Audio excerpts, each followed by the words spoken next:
Romeo மற்றும் dear படம் முதல் நாள் கலெக்ஷன். ஜிவி பிரகாஷை முந்தினாரா விஜய் ஆண்டனி? ரம்ஜான் பண்டிகை மற்றும் புத்தாண்டு விடுமுறையை முன்னிட்டு பல படங்கள் திரையரங்குகளில் வெளியாகியிருக்கிறது. தேர்தலை கருத்தில் கொண்டு பெரிய நடிகர்களின் படங்கள் ஏப்ரல் மாதத்திற்கு பின் தான் வெளியாகிறது. அந்த வகையில் விஜய் ஆண்டனி ரோமியோ மற்றும் ஜிவி பிரகாஷின் டியர் படம் வெளியாகியிருக்கிறது.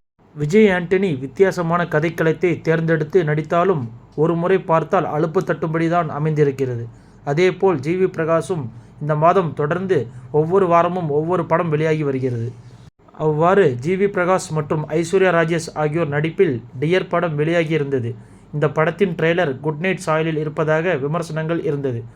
ஆகையால் முதல் நாளே படத்திற்கு சற்றும் கூட்டம் குறைவாக தான் வந்திருந்தனர். அதன்படி டியர் படம் முதல் நாளில் வெறும் 50 லட்சம் மட்டும் வசூல் செய்திருக்கிறது. முதல் நாளே இவ்வளவு குறைவு என்பதால் அடுத்தடுத்த வாரங்களில் வசூல் எந்த அளவுக்கு இருக்கும் என்பது சந்தேகம்தான். மேலும் டியர் படத்தை முந்தி விஜய் ஆண்டனியின் ரோமியோ படம் கிட்டத்தட்ட 1 கோடி வசூல் செய்திருக்கிறது.